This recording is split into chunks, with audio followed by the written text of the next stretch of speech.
Assalamualaikum warahmatullahi wabarakatuh. Halo rekan Humas, jumpa lagi bareng aku Cindy Novarita tentunya di podcast UINPAS. Temukan ekspresi dalam setiap episode.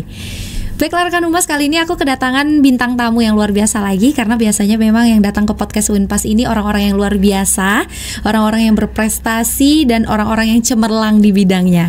Jadi kali ini aku ngundang seorang atlet memanah yang kebetulan kemarin alhamdulillah meraih juara 1 di ajang lomba internasional. Wow, ini adalah suatu kebanggaan bagi UIN. Langsung aja kita sapa bersama. Halo, selamat siang. Selamat siang. Dengan siapa nih? Dengan nama saya Ferry Ramadan.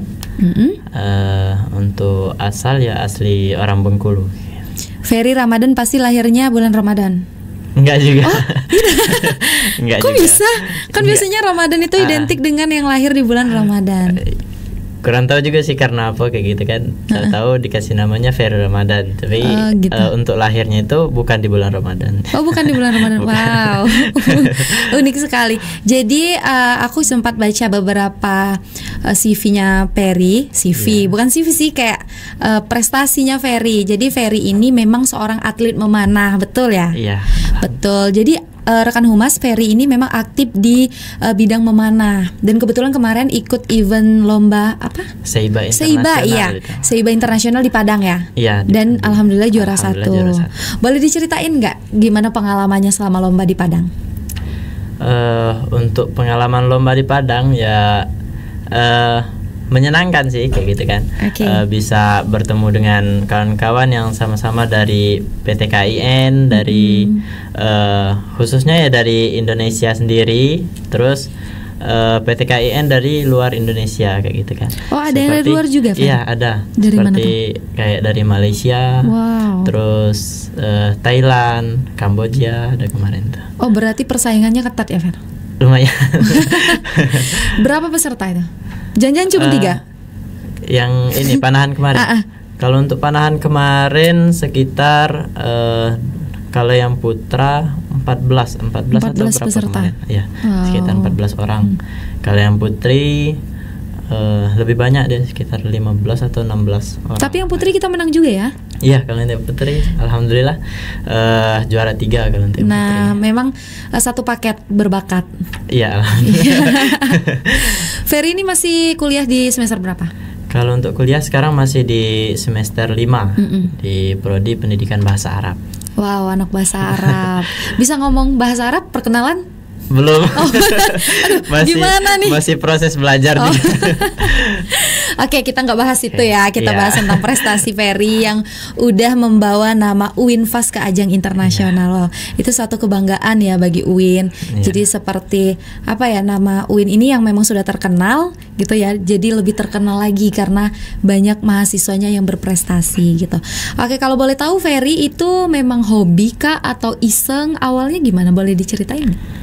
Di olahraga panahan kayak gitu. Betul. Kalau untuk di olahraga panahan awalnya itu berawal dari coba-coba.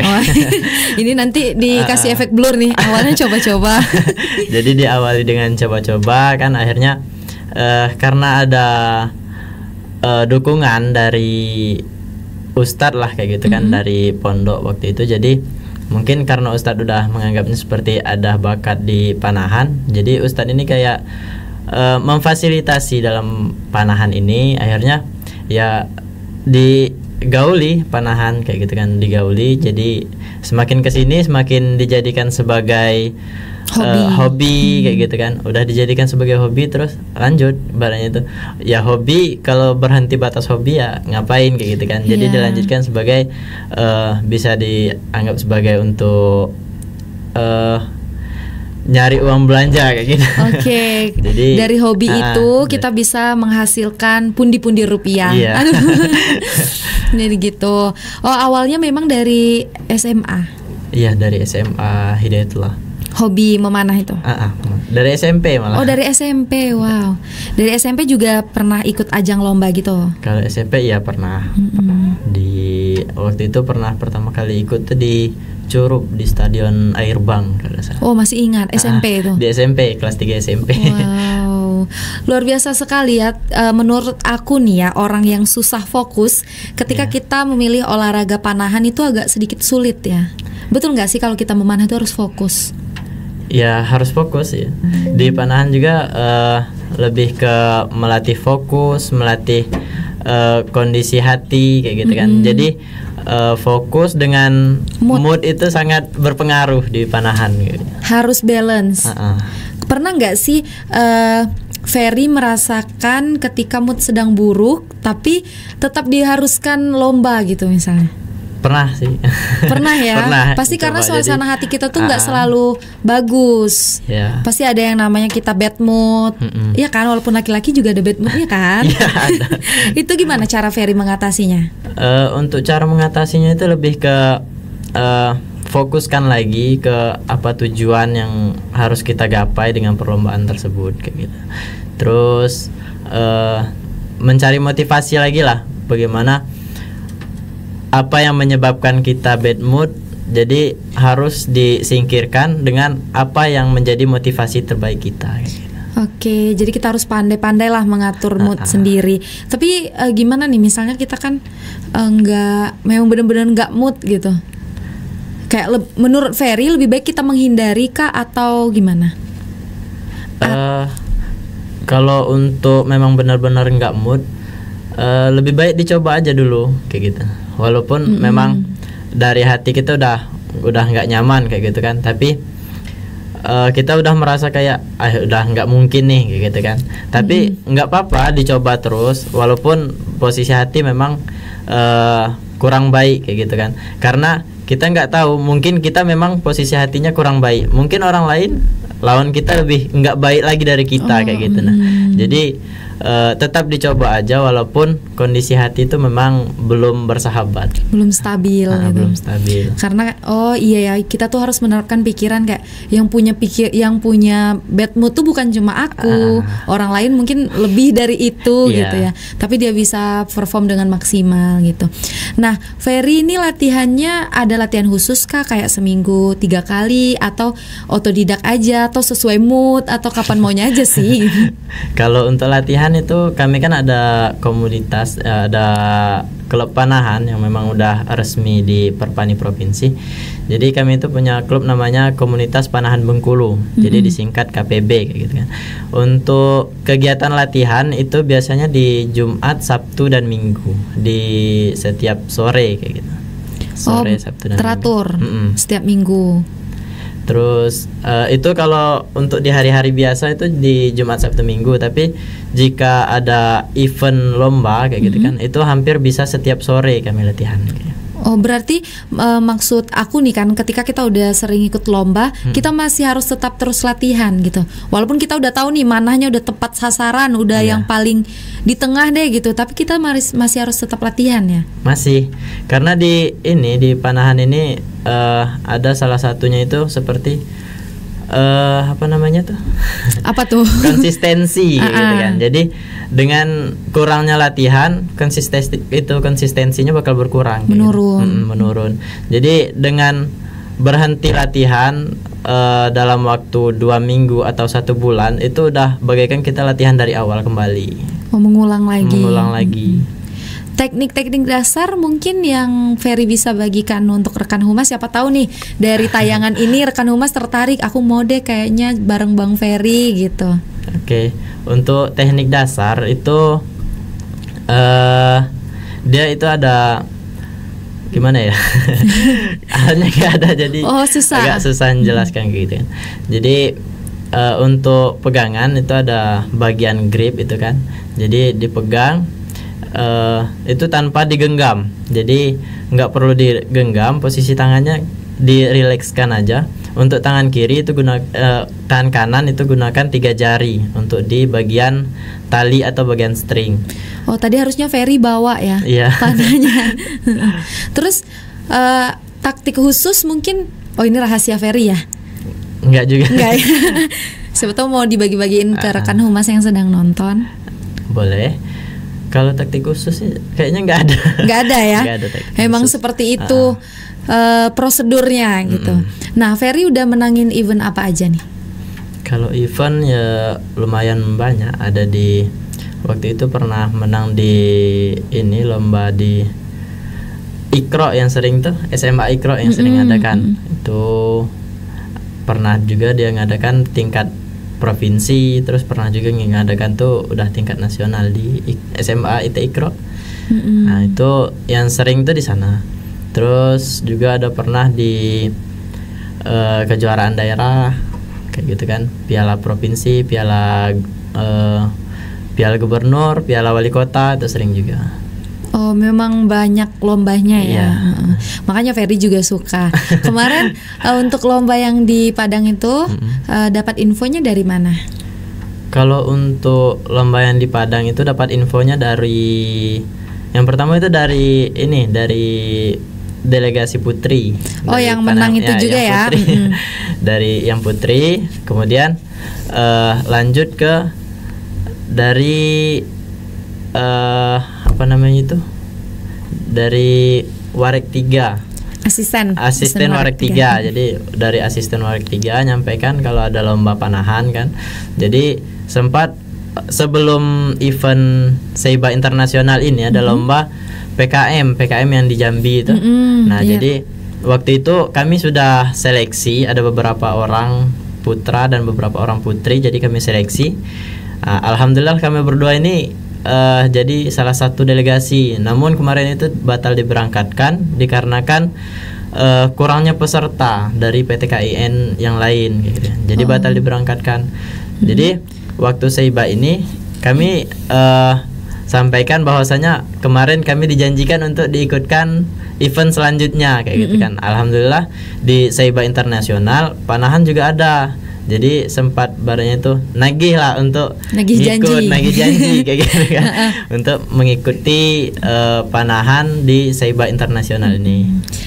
Nah, kalau di universitas kita sendiri tuh Perry sama teman-teman ada komunitasnya kah atau enggak?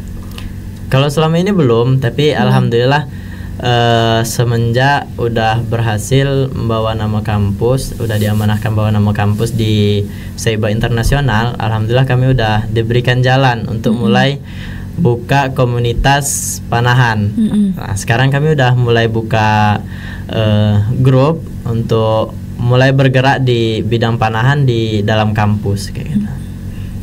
Terus pernah nggak sih Perry tuh mengalami rasa kecewa? Karena kita tuh nggak bisa menghindar dari yang namanya rasa kecewa kan. Ketika Perry udah latihan full nih, aku loh udah latihan maksimal, tapi kenapa ya gitu? Pernah nggak ada di suatu event yang merasakan seperti itu? Kalau untuk rasa kecewa sih, yang pastinya pernah kayak gitu kan. Karena udah lumayan lama juga bergelut di olahraga panahan kayak gitu kan. Yang pastinya untuk waktu event kita nggak sesuai dengan apa yang diharapkan tuh pernah.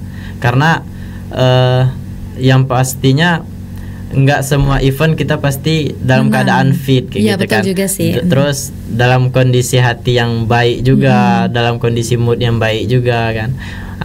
Pernah sih di waktu itu udah memaksimalkan latihan, memaksimalkan semuanya, di waktu event malah dalam kondisi yang kurang fit. Jadi karena kurang fit ini moodnya mulai beda lagi gitu.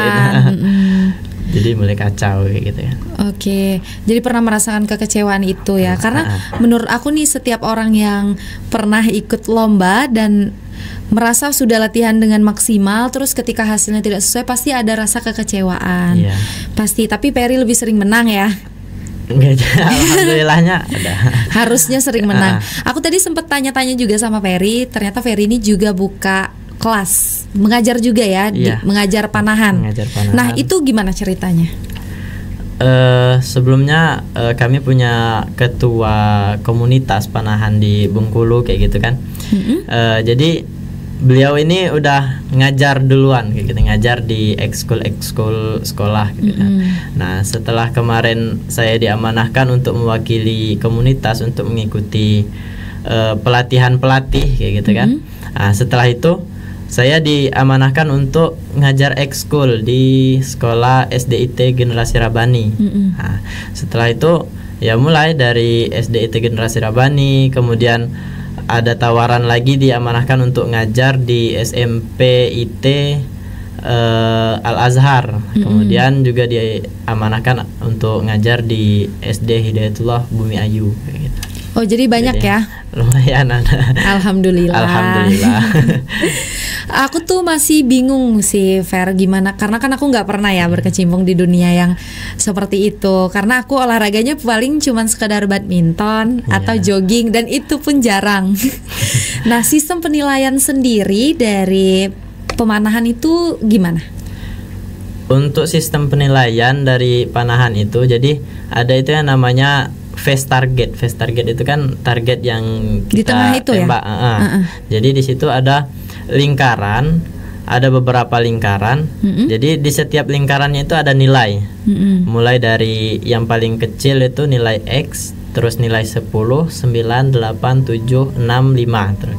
Jadi setiap perkenaan anak panah yang kita tembakkan itu akan dilihat kenanya di lingkaran angka berapa kayak gitu kan. Jadi semuanya itu dijumlahkan dari 6 anak panah yang kita tembakkan, itu dijumlahkan berapa yang hasil yang kita dapatkan kayak gitu kan. Itu nilainya dijumlahin, yang paling tinggi itu yang menang atau gimana? Seluruh yang paling tinggi itu yang menang.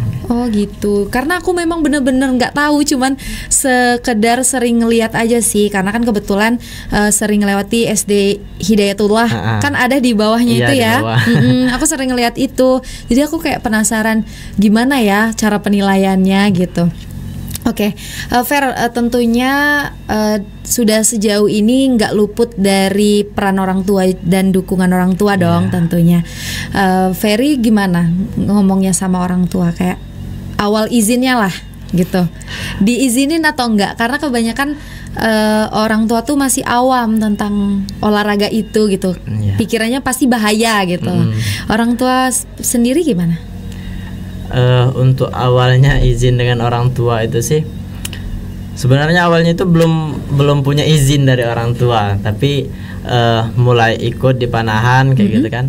Nah, setelah beberapa kali ikut itu, barulah memberanikan diri untuk nyampaikan ke orang tua bahwasanya ya saya ingin mengikuti olahraga panahan di pondok kayak gitu kan. Tapi maklum lah yang namanya olahraga panahan ini kan, untuk di alat harganya ya lumayan kayak gitu kan. Bukan lumayan sih, aku yakin. Jadi orang tua juga merasa kayak, ngapa harus olahraga panahan sih kayak kenapa gitu kan. Yang lain, kenapa gitu? Nggak yang lain? Olahraga panahan kan biayanya harus besar, harus begini. Namun walaupun belum memiliki izin dari orang tua, karena merasa ada yang bisa mensupport kami sendiri seperti ustadz kami tadi, jadi saya tetap ikut kayak gitu kan, tetap ikut latihan, tetap ikuti lomba. Alhamdulillah sekarang ya ada juga hasilnya dari panahan kayak gitu. Iya, diizinin ya. Terus aku tadi juga sempat tanya sama Ferry kan, karena dengan padatnya kesibukan Ferry mengajar, Ferry tuh ternyata udah bisa cari uang jajannya sendiri dari hasil mengajar juga ya, dari hasil lomba gitu. Jadi nggak luput juga dari dukungan orang tua tentunya ya. Kan kemarin Ferry belum izin nih sama ayah ibu ikut lomba. Nah, lewat tayangan ini boleh nih Ferry sampaikan ke orang tua minta izin tapi gimana ya, nggak salah dan membawa hasil gitu. Nah, boleh minta izin dulu ke ayah dan ibunya. Oke. Jadi sebelumnya ibu, ayah, Ferry izin untuk terus menggeluti olahraga panahan, karena alhamdulillah walaupun kemarin sempat belum diizinkan, belum sempat memberi lampu hijau kayak gitu kan. Tapi alhamdulillah sedikit banyaknya ada hasil dari apa yang sudah Ferry coba kayak gitu. Ya, sebenarnya walaupun nggak direstuin bahasanya ya, tapi kayak hobi, dan itu juga membawa dampak yang positif. Selagi memberikan manfaat ke Ferry, insya Allah pasti orang tua dukung dong. Insya Allah. Oke, Ferry, mungkin ada yang mau disampaikan ke rekan humas yang sedang nonton tayangan ini? Mungkin ada satu hal yang ingin kami sampaikan. Oke, bahwasanya selama ini kan kami sudah mencoba dari semester 1 kami sudah mencoba untuk mulai memasukkan olahraga panahan di kampus ini kan. Namun mungkin jalan yang saya lalui waktu itu kurang pas. Nah, jadi alhamdulillah sekarang jalan itu sudah mulai kelihatan. Nah, sudah jadi ada lah. Sudah ada kayak gitu kan. Nah, jadi kami mau mengajak kawan-kawan sekalian untuk ayo kita ikuti olahraga panahan ini. Mungkin untuk di awal kita bisa menggunakan alat-alat inventaris atau alat-alat kami sendiri kayak gitu kan. Untuk kedepannya mungkin bisa kita sama-sama menabung untuk beli alat masing-masing. Memang mungkin di awal kita nggak kenal dengan panahan, tapi lebih baik ya dicoba dulu, siapa tahu tertarik dengan olahraga panahan kayak gitu. Karena olahraga memanah itu keren. Iya. Betul kan? Aku sering ngelihat orang-orang yang bawa panahan gitu kan, kayak wih keren, kayak Arjuna. Ada harapan ke depannya? Harapan untuk diri Peri sendiri, untuk rekan humas yang mungkin berminat bergabung nanti ke tim sesnya Peri gitu. Oke. Untuk harapan untuk diri sendiri yang pastinya semoga kedepannya lebih baik lagi dan bisa membanggakan, salah satunya membanggakan nama Kota Bengkulu, Provinsi Bengkulu, dan nama kampus, dan kalau perlu bisa membawakan nama Indonesia di ajang internasional. Insya Allah kita doakan bersama ya, semoga Ferry ini menjadi atlet internasional. Amin ya Allah. Atlet yang membawa nama Indonesia gitu ya. Karena UINFAS bangga punya Ferry. UINFAS bangga ketika Ferry sudah bisa membawa nama UIN, membawa nama UIN Bengkulu ini ke ajang internasional, dan alhamdulillah sekali dapat juara 1. Alhamdulillah. Itu pengalaman perdana dan langsung juara 1, maksudnya yang membawa nama UIN gitu. Iya. Gitu kan, dan kami sangat bangga lah sekali dengan Ferry ini. Masih ada yang ingin disampaikan? Mungkin cukup gitu. gitu. Ya. Oke, nanti kita bahas kalau mau ada yang dibahas lebih lanjut di belakang layar aja. Baiklah rekan humas, itu tadi podcast aku bareng salah satu mahasiswa yang berprestasi di UINPAS yang kebetulan kemarin alhamdulillah meraih juara 1 di ajang internasional dengan lomba memanah. Baiklah rekan humas, semoga kalian dapat mengambil kesimpulan dari tayangan yang sudah aku dan Ferry sampaikan di siang hari ini. Jangan lupa like, comment, share, and subscribe. Dadah.